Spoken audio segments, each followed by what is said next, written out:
할렐루야, 할렐루야. 7월 9일 수요 새벽 예배 주님의 전화 나오신 모든 성도님들을 예수님 이름으로 환영하고 축복합니다. 정말 아무 자격 없는 저희들 택해 주시고 불러주셔서 하나님의 자녀 삼아 주신 주님의 크신 은혜에 저희들이 항상 감사하는 마음으로 우리가 끝까지 그 믿음의 선한 싸움을 이기며 나아가는 저희들 모두가 되기를 소망합니다. 우리 이 시간 어떤 상황에서도 주님의 길로만 끝까지 나아갈 것을 이 찬송으로 함께 고백하며 나아갑시다.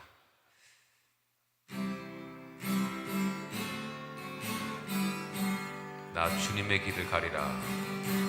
나 주님의 길을 가리라. 하늘의 부르심 따라서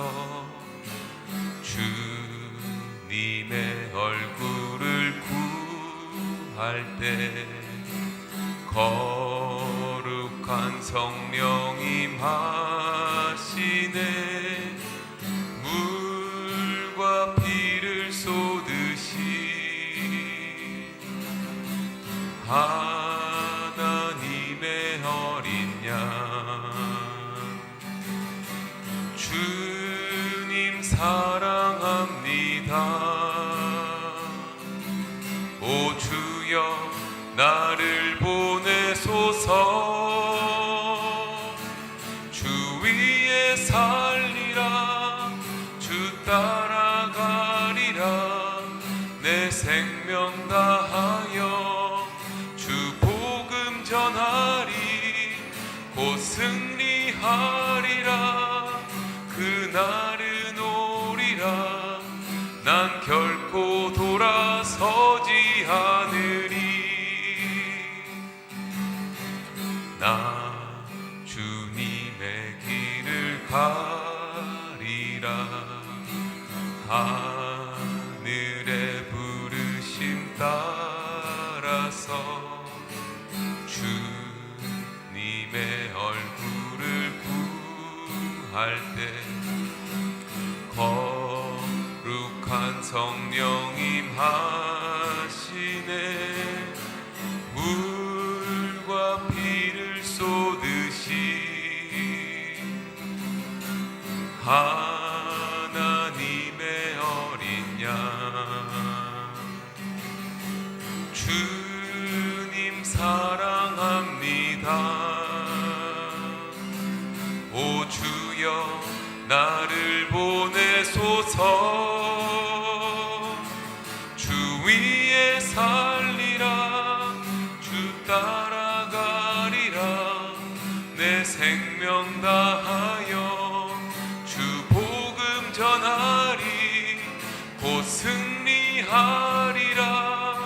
그날은 오리라. 난 결코 돌아서지 않으리. 주 위에 살리라. 주 위에 살리라. 주 따라가리라. 내 생명 다하여 주 복음 전하리. 곧 승리하리라.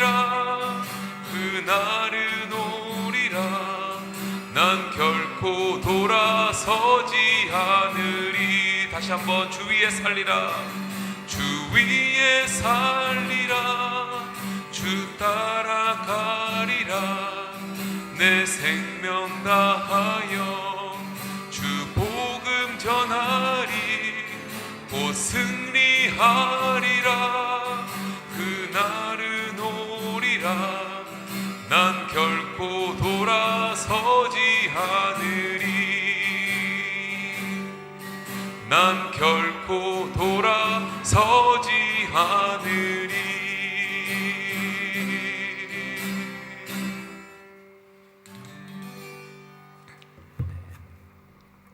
은혜가 풍성하신 하나님 아버지 감사합니다.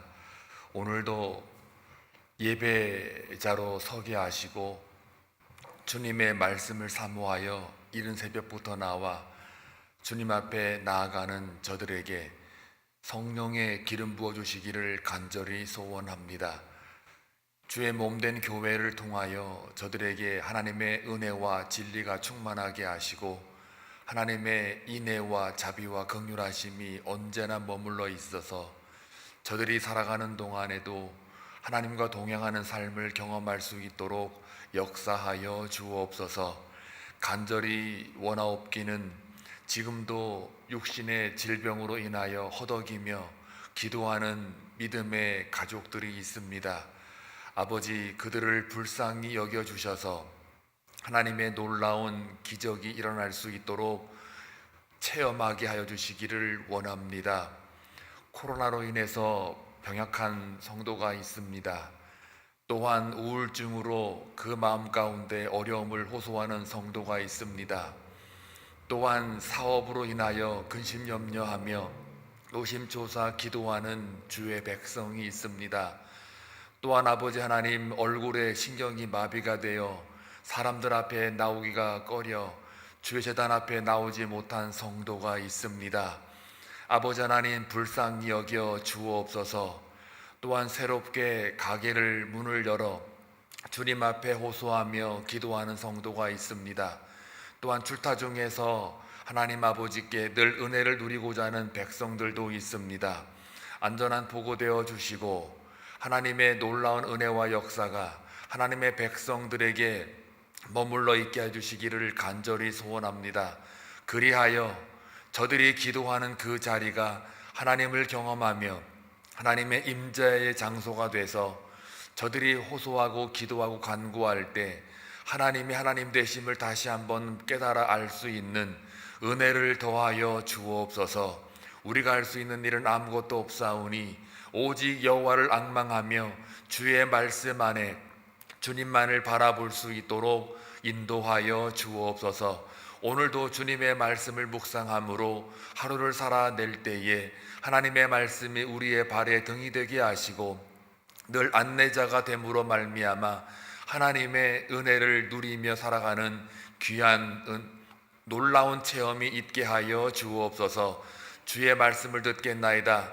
듣는 모든 자들의 귀가 열리게 하시고 마음밭이 옥토가 되어 하나님 앞에 늘 시선을 고정하며 하나님을 경험하는 귀한 은혜의 삶이 되게 하여 주옵소서. 다시 한번 감사와 존귀와 찬송 올려드리옵고 특별히 이 제단에 나와 예배하는 자들에게 하나님의 축복이 넘치게 하여 주옵소서.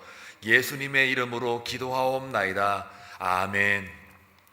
하나님 말씀 보겠습니다. 디모데전서 1장 12절에서 20절입니다. 함께 교독할 때에 주님의 음성을 들을 수 있기를 바랍니다. 나를 능하게 하신 그리스도 예수 우리 주께 내가 감사함은 나를 충성되이 여겨 내게 직분을 맡기심이니 내가 전에는 비방자요 박해자요 폭행자였으나 도리어 긍휼을 입은 것은 알지 못하고 행하였음이라. 우리 주의 은혜가 그리스도 예수 안에 있는 믿음과 사랑과 함께 넘치도록 풍성하였도다. 미쁘다 모든 사람이 받을 만한 이 말이여 그리스도 예수께서 죄인을 구원하시려고 세상에 임하셨다 하였도다. 죄인 중에 내가 괴순이라. 그러나 내가 긍휼을 입은 까닭은 예수 그리스도께서 내가 먼저 일체 오래 참으심을 보이사 후에 주를 믿어 영생 얻는 자들에게 본이 되게 하려 하심이라. 영원하신 왕 곧 썩지 아니하고 보이지 아니하고 홀로 하나이신 하나님께 존귀와 영광이 영원 무궁하도록 있을지어다. 아멘. 아들 디모데야, 내가 네게 이 교훈으로서 명하노니 전에 너를 지도한 예언을 따라 그것으로 선한 싸움을 싸우며 믿음과 착한 양심을 가지라. 어떤 이들은 이 양심을 버렸고 그 믿음에 관하여서는 파선하였느니라. 다 같이 그 가운데 후메네오와 알렉산더가 있으니 내가 사단에게 내준 것은 그들로 훈계를 받아 신성을 모독하지 못하게 하려 함이라. 아멘. 우리가 믿음 생활을 하다 보면은 유혹되기가 쉽습니다. 그 유혹의 실체는 인간 내면에 나와 있는 욕심이나 탐심, 자기 정욕, 자기의 유익, 그런 것들로 인해서 믿음의 삶의 여정 속에 많은 유혹들이 있기 마련입니다. 그래서 세상과 믿음은 대적 관계이고 타협할 수 없는 그러한 위치에 놓여 있습니다. 그래서 복음이라고 하는 것이 이 세상의 가치와 하고는 같이 이렇게 연결이 될 수가 없고 복음으로 오히려 물리쳐야 되는 그러한 삶이 믿음의 삶입니다. 왜냐하면 복음이라는 것은 인간의 노력이나 수고에 의해서 얻어진 게 아니라 하나님께서 우리에게 맡겨주신 복음이라는 겁니다. 어제 우리가 본문에서 11절 말씀을 다시 묵상하게 되면 복음을 하나님이 우리에게 맡겼다라는 이 말에 주목하다 보면 복음이라는 것은 내가 잡는다고 잡혀지는 게 아니라 내게 주어진 거구나라는 것을 알 수가 있습니다. 그래서 세상의 지식은 내가 열심히 연구하고 노력하고 수고하면 어느 정도 쌓이는 게 세상의 지식이지만 그러나 이 복음이라고 하는 것은 하나님의 은혜가 먼저 앞서야만 은혜가 내게 주어져야만 그게 눈이 열리고 또 계시의 말씀이 내 안에 들어오는 것이기 때문에 이 복음의 특성상 주어지는 것이기 때문에 내가 복음을 위해서 뭘 한다라가 아니라 맡겨진 사명자라는 거에 우리가 눈여겨볼 필요가 있습니다. 디모데에게 전하는 이 편지 속에는 디모데가 홀로 남겨져서 바울이 했었던 사역을 감당하려다 보니까 이 바울의 입장에서는 믿음의 아들 디모데가 걱정스러웠던 것은 당연하지요. 그래서 무엇인가를 좀 권면해주고 싶은데 어제 같은 본문은 이제 앞으로 복음으로 많은 사람들 주 앞으로 이끌어내야 되는 이 상황 속에서 그 당시에 다른 교훈들이나 아니면은 족보나 신화적인 그러한 허탄한 것들에 대해서 유혹되지 말고 몰두하지 말라라고 어제 분명히 디모데에게 권고를 합니다. 그런 것들이 믿음 생활에 많이 방해가 되고 우리를 악한 길로 인도하기 때문이죠. 그러다 보니까 우리에게도 동일한 바울의 이 권면이 해당이 됩니다. 우리가 믿음 생활을 하면서 우리의 정욕이나 이생의 자랑이나 육신의 정욕, 안목의 자랑 이런 것들이 우리를 많이 유혹을 하기 때문에 그 복음이라고 하는 것은 하나의 잘못하면 관념으로나 어떤 지식으로 받아들이게 되면 그러면은 그것은 우리가 다른 교훈에 빠지는 것과 별 차이가 없어요.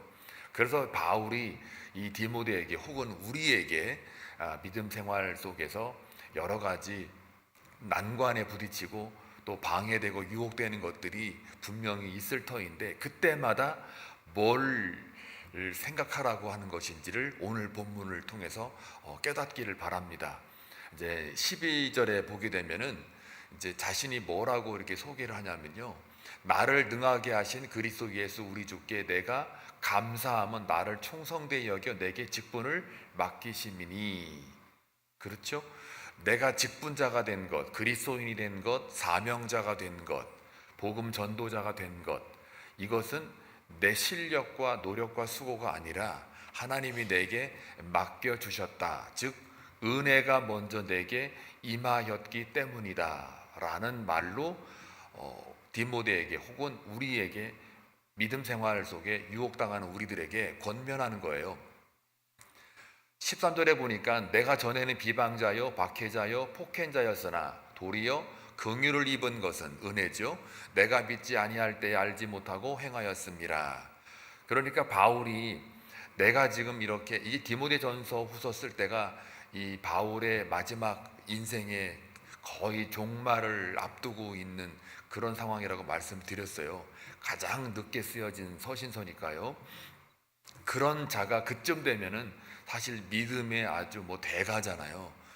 순교는 말할 것도 없고 두려울 게 하나도 없는 그런 엄청난 그런 복음 증거자인데 과거에 내가 어떤 사람이었느냐라는 거를 이제 회상하며 디모데에게 말을 하고 있어요. 내가 과거에는 비방자였다. 예수에 대하여. 또 예수 믿는 자들에게 박해자였다. 심지어 폭행도 했다. 사람도 죽이려고 했다. 라고 하는 그 모습을 이야기를 합니다. 왜 이런 이야기를 할까요?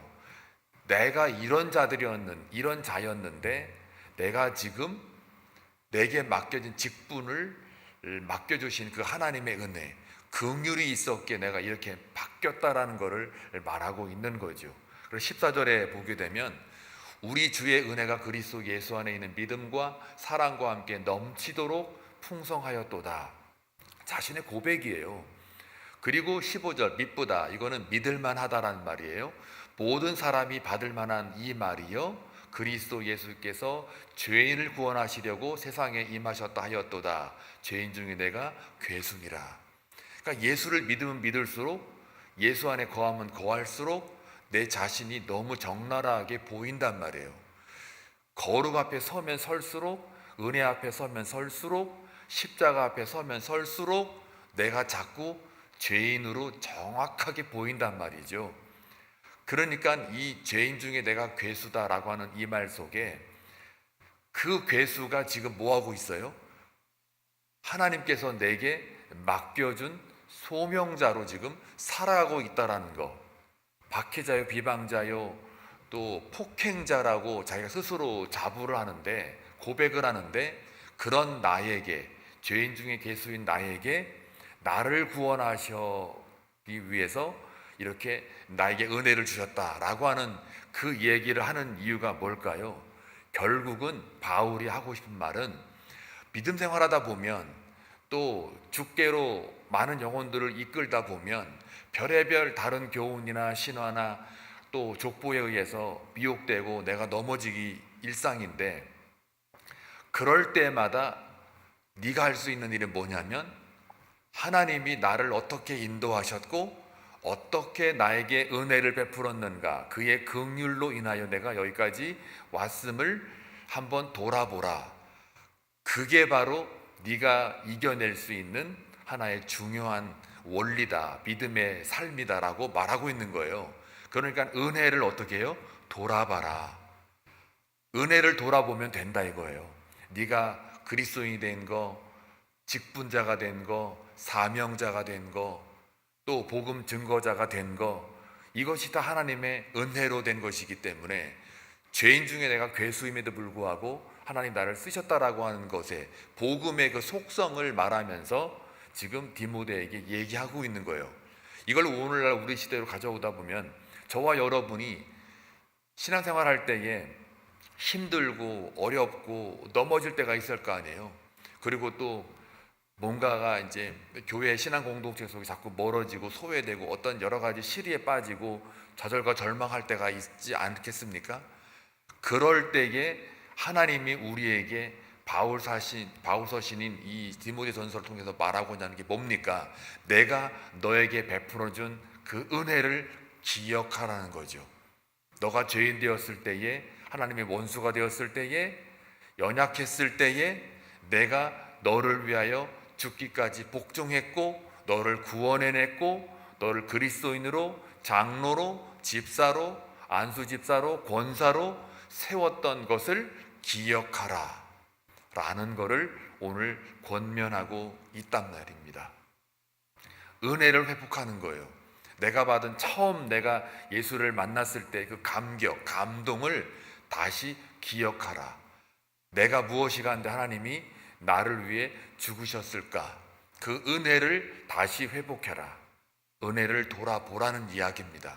그리고 16절에 그 은혜가 어떻게 내게 주어졌느냐? 라고 바울이 이렇게 고백을 합니다.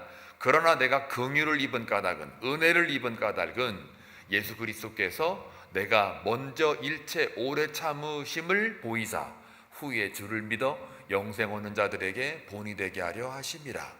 하나님께서 바울 자신을 그렇게 은혜를 베풀기까지는 뭐가 있었다라는 거예요? 하나님의 오래 참으심.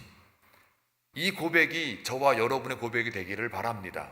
내가 예수 믿고 권사가 되고 목사가 되고 장로가 되고 안수집사가 되고 집사가 되는, 그래서 내가 이 교회의 봉사자로, 사명자로 이렇게 내 삶을 드리게 된 이 까닭은, 원인은 하나님께서 그동안 나를 기다리시고 인내하시고 오래 참으신 결과라는 것을 바울이 고백하고 있다라는 거죠. 그래서 디모데에게 권면하고 용기를 주는 거예요. 너 지금 목회할 때 힘들지? 너 지금 신앙생활할 때 힘들지? 좌절과 절망할 수밖에 없는 상황이 너에게 지금 대면하고 있지? 그럴 때 하나님이 너를 어떻게 은혜를 주셨는지, 그 은혜와 긍휼이 하나님의 오래 참으심으로 말미암아 된 것인가를 다시 한번 상기하라. 그러면 너가 다시 일어날 수 있을 거야 라고 하나님 앞에 말씀을 통해서 계시로 우리에게 전달해주고 있다라는 거예요. 사랑하는 교회 여러분, 힘들고 어려울 때 여러분이 지금 서 있는 그 자리가 하나님의 은혜로 말미암아, 또 하나님의 오래 참으심으로 말미암아 되어진 자리라는 것을 기억하시고 이겨내시기를 바랍니다. 자, 그래서 그렇게 이겨내셔서 주를 믿어 영생 얻는 자들에게 본이 되게 하는 거예요.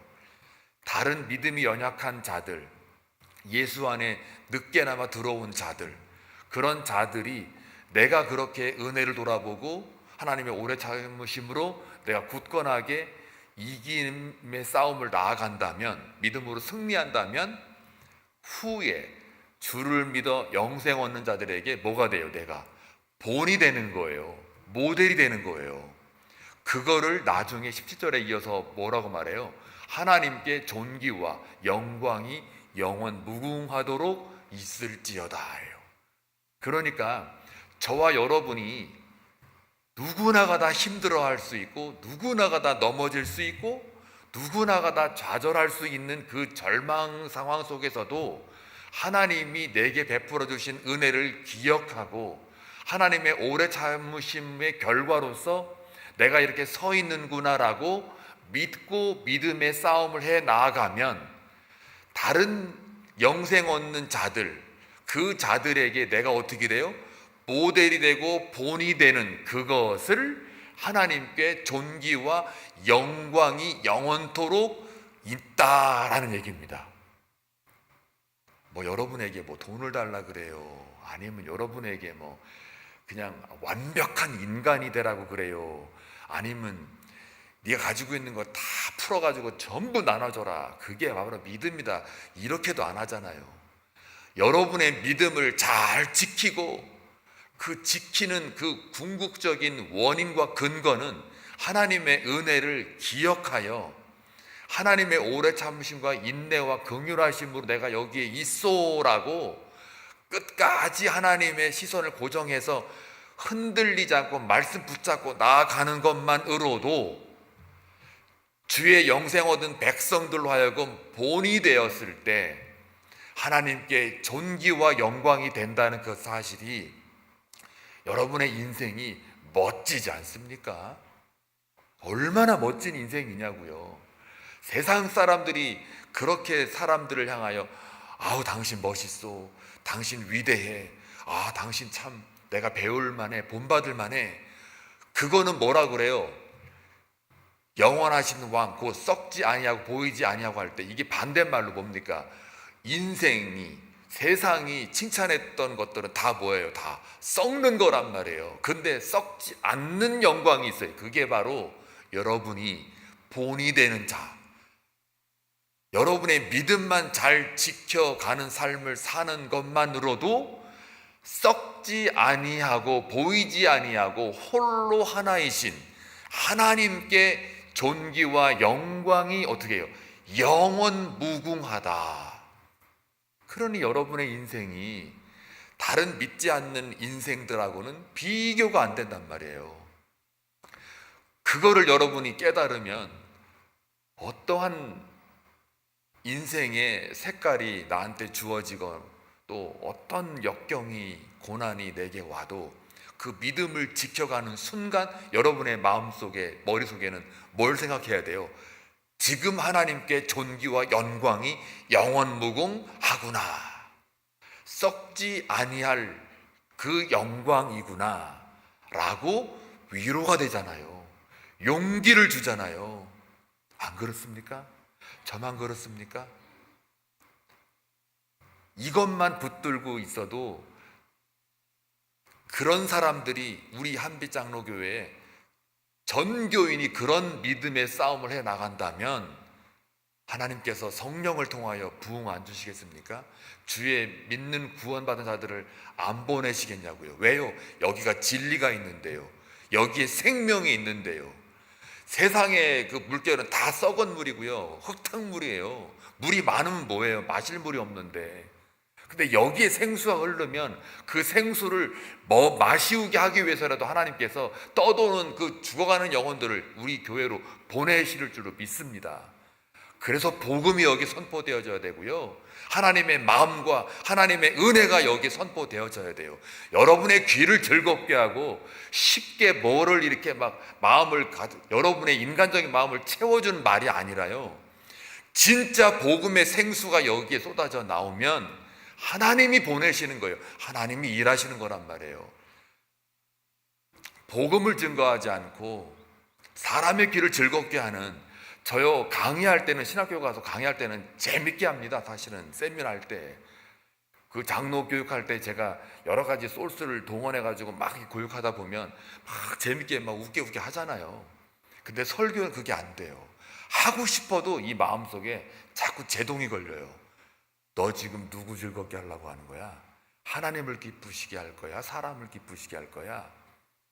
성경에 써 있는 말 그대로 옮겨 너는, 이게요 굉장히 많이 작동해요 저한테. 그래서 딴 얘기를 못 하겠어요. 저 과거에는 딴 얘기 많이 했어요. 다른 여러 가지 소스 가져오고 뭐 재미난 책에 있는 얘기 가져오고 다 했단 말이에요.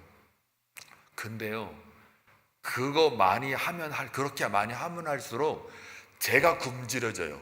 내 영혼이 말라요. 말씀을 증거하는 내가 영혼이 마르는데 어떻게 여기 듣고 있는 사람들의 영혼들을 생수로 마시우겠냐고요. 내가 목마른데요 지금. 이건 아니라는 거죠. 그래서 제가 많이 깨닫는 거예요. 신학교를 거쳐가면서 엄청나게 많이 깨달았어요. 한번 저도 이렇게 뒤집어졌단 말이에요. 그러니까 목회하다가 학교에 있다가 다시 목회에 들어오니까 이게 다 거쳐서 하나님이 저한테 주시는 그 은혜가 너무 넘쳐요. 그래서 새벽에 나오는 거 너무 즐겁고요. 피곤하지도 않아요. 사실은 정말이에요. 너무너무 즐거워요. 그러니까 하나님의 존귀와 영광이 된다라고 생각하면요 기쁜 거란 말이에요. 이 어떤 저의 영성이, 저걸 깨닫는 저의 그 영성이 여러분에게도 고스란히 동일한 은혜로 그대로 쌓이기를 바랍니다. 그래야 여러분들이 사는 거예요. 그게 제가 할 일이고 제 사명이에요. 저 그거 안 하면 저는 죽지요. 하나님 앞에 담대함을 가지고 그 앞에 설 수가 없어요. 저는 적어도 복음을 전거해야 하나님 앞에 내가 담대하게 서서 하나님 하고 이렇게 담대한 마음을 너희가 가질 수 있다라고 얘기를 할 수 있단 말이죠. 여러분도 똑같아요. 여러분도 내가 하나님 심판대 앞에 딱 섰을 때 담대함 있게끔 기도하셔야 돼요. 여러분의 인생이 그래서 그냥 흘러가는 인생이 아니에요. 썩지 아니하고 보이지 아니하고 홀로 하나이신 하나님께 존귀와 영광이 되는 여러분의 삶이 되시길 주의 이름으로 축원합니다. 그래서 그렇게 하려면 이제 다시 정리를 바울이 해주잖아요. 18절에 아들 디모데야, 이 말은 아들 누구누구야, 딸 누구누구야, 여러분에게 말하는 겁니다. 이게 계시의 말씀이니까요. 내가 내게 이 교훈으로서 명하노니 전에 너를 지도한 예언을 따라 그것으로 뭐라고요? 선한 싸움을 싸워라. 믿음의 선한 싸움을 싸워라. 믿음을 지키려고, 복음을 수호하려고 부단히 싸워라 이거예요. 죄하고도 싸우고요, 세상하고도 싸우고 하나님을 대적하는 자들과 싸우라는 얘기예요. 다시 말하면 거두절미하고, 쉽게 말하면 여러분의 가진 믿음을 어떻게 해요? 지켜라 이거예요. 그 지키는 방법이 딴 게 없어요. 하나님의 은혜를 기억하라예요. 처음 내가 너희를 구원하려고 이 땅에 내려오셔서 죽기까지 복종한 그 예수 그리스도를 다시 기억해라예요. 처음 만난 예수를 기억해라. 그런데 19절에 보니까 믿음과 착한 양심을 가져라. 어떤 이들이에요? 그동안에 예수를 잘 믿는 것 같은데 그런 이들이 이 양심을 버려요. 믿음과 착한 양심 같은 말입니다. 이게 말은 다르게 써놨지만 여기서 착한 양심은 도덕이 아닙니다. 믿음과 착한 양심 같은 말이에요. 같은 맥락이에요. 그래서 믿음을 한 번 더 반복했다라고 보시면 돼요. 그러니까 이 양심, 믿음의 양심을 버려요. 그리고 그 믿음에 관하여서 파선했대요. 믿음을 지키지 못한 거란 말이에요. 어떻게? 왜요? 어제 본문에 의하면 11절에 그 얘기잖아요. 다른 복음으로, 다른 교훈으로, 신화와 족보로, 허탄한 것에, 어떤 이론에, 세상의 어떤 그 말에 휩싸여 버린 거예요. 섞여 버렸단 말이에요. 죄와 타협을 해버렸어요. 이게 다 무슨 죄입니까? 탐심과 욕망과 욕심과 정욕이잖아요. 내 뜻대로 뭔가 해보려고 하는 그런 것들로 인해서 자꾸 믿음이 점점 제거되어 버려지는, 파선했다고 그래요. 그래서 그 사람 이름을 대표적으로 20절에 나오죠. 누가 그랬는지 20절에 보니까 그 가운데 후메네오와 알렉산더가 있었대요. 이름을 이렇게 정확하게 매기는 이유가 뭘까요? 이게 그냥 하는 말이 아니다. 실예를 들은 거잖아요. 이런 사람이 있었다. 이 사람도 처음에는 뭐 교회 다니는 것 같다 싶은데 뜯어보니 하나님의 은혜를 잃어버리고 스스로가 믿음의 파선자가 되었다. 내가 사탄에게 내준 것은 그들로 훈계를 받아 신성을 모독하지 못하게 하려 함이라. 이게 무슨 말이에요? 너희들이 믿음을 잃어버리고 믿음의 파선이 되면 결국 하나님의 은혜를 네가 기억하지 못한 것이고 또 하나님의 오래 참으심으로 말미암아 네가 여기까지 온 건데 그것 자체가 뭐라고요? 하나님을 모독하게 된 것이다. 하나님이 그동안 너를 위해서 참아왔고 너를 위해 은혜를 베풀었는데 그 은혜와 오래 참으심과 인내와 긍휼을 너가 지금 어떻게 해요? 내박쳤다 그 말이에요. 뭘로요? 너의 죄로 혹은 너의 정욕으로 너의 어떤 뜻, 자기 의로. 그러니까 그 신성 하나님을 모독하지 못하게 내가 지금 뭐 하라는 거예요? 바울이 디모데에게, 우리에게 하나님의 은혜를 기억하고 하나님의 은혜를 수호해라. 즉 복음을 기억하고 복음을 지켜라. 믿음을 지켜라. 오늘 하루 살아가는 여러분, 복음을 지켜내십시오. 지켜내셔서 여러분의 믿음을 통해서 본이 되게 하셔서 그것으로 말미암아 썩지 아니할 영원한 하나님의 존귀와 영광이 여러분에게 세세히 무궁토록 여러분 삶 가운데, 오늘 하루 가운데 있어지길 주의 이름으로 축원합니다. 기도합니다. 고맙고 자비로우신 아버지 하나님, 감사합니다. 하나님께서 우리를 사랑하셔서 은혜를 베푸심으로 말미암아 우리가 복음을 깨닫게 하셨고 그 복음을 받음으로 말미암아 우리가 하나님의 오래 참으심으로 우리가 받았다는 것을 깨닫게 하시니 감사합니다. 그리고 이 믿음을 잘 지켜 선한 싸움을 싸워 나아가는 그 모습이 많은 영생 얻은 자들로 하여금 본이 되게 하셨으니 그것이 곧 하나님께 영광이요 존귀함을 다시 한번 깨닫게 하시니 감사합니다. 오늘 하루 살아가는 동안에도 믿음의 파선자가 되는 것이 아니라 하나님을 모욕하는 자가 아니라 썩지 아니할 보이지 않는 홀로 하나님의 영광과 존귀가 영원 무궁토록 우리의 삶 가운데 특히 오늘 살아가는 삶 가운데 있어질 수 있도록 우리의 삶을 주장하시고 하나님만 바라보게 하시며 오늘도 주제단 앞에 나와 기도하는 주의 백성들의 기도를 들으심으로 하나님의 은혜 안에 거하는 귀한 주님의 백성들로 삼아 주옵소서. 예수님의 이름으로 기도하옵나이다. 아멘.